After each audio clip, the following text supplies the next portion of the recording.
I was never one to believe in ghost stories, not even as a child. But there's something about working the night shift at a hilltop hotel in the off-season that makes you reconsider what you think you know about the world. The place was called the Crescent Pines Lodge, an old luxury hotel nestled deep in the mountains. Winter snow made the roads nearly impassable, so for November to March, the hotel technically closed to guests. But someone still had to keep an eye on the property, walk the halls, monitor the security cameras, make sure the pipes didn't freeze. That someone was me. The manager handed me one master key, a walkie-talkie that barely worked, and told me, "Don't go to the third floor unless you hear something. No one's up there." I laughed. "Why? Haunted."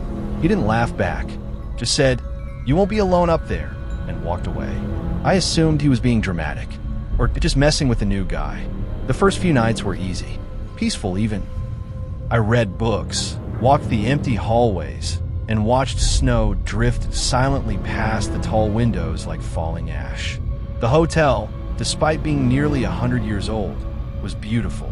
Tall ceilings, red velvet carpets, ornate chandeliers, like something from a forgotten movie.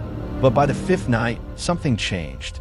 It started with a bell, a sharp, metallic ding, like the one guest used at the front desk. I was reading in the lobby when I heard it. I sat up. Ding. I walked to the reception counter, heart beating slightly faster. No one was there. I checked the doors. Locked, just like I left them. Checked the cameras. Nothing. I chalked it up to old pipes, maybe even a trick of my tire mind. The next night, it happened again. Ding. This time, I rushed to the desk. Still empty. But something was off. The guest book was open. I hadn't opened it. One name had been added in neat cursive, just below the last official check-in from weeks ago. Room 313, Eleanor Gray. I stared at the name. I hadn't checked anyone in. I wasn't even allowed to. But the name was there, fresh ink, slightly smudged like someone had just closed the book. And then I remembered there was no room 313. Room stopped at 312. I'd seen the keys. I'd walked the halls. So I grabbed my flashlight and master key and climbed the stairs to the third floor. The hallway was colder than the rest of the hotel, and silent. The carpet muffled my steps, and the air felt thicker with each door I passed. 308, 309, 310. I rounded the corner and stopped. There it was. Room 313. Door slightly ajar. I didn't open it. I couldn't. Every hair on my body told me to turn around. So I did. I went back downstairs and stayed in the lobby until sunrise. But the next night, curiosity won. I returned to 313. The door was closed now. I knocked. No answer. I unlocked it and pushed. The room was pristine, cleaner than any other in the hotel. Bed made, curtains drawn, the faint scent of lavender and something older, dust maybe, or rot. I stepped in, closed the door behind me. There was no sound. Not even from the hallway. I checked the bathroom, empty. Closets, empty. But something still felt occupied. Then I noticed the mirror above the dresser. There was a woman in it, but not behind me.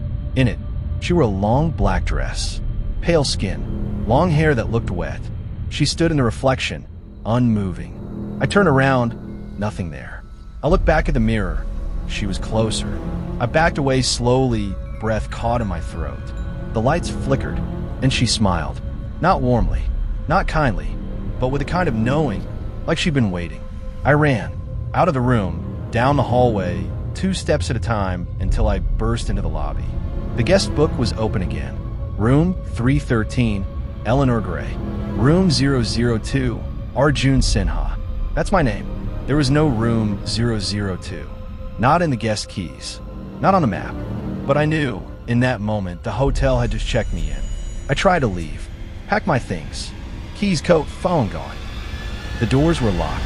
All of them. Windows wouldn't open. The snow outside had buried the road. I was trapped, and the hotel was silent again. Except, ding,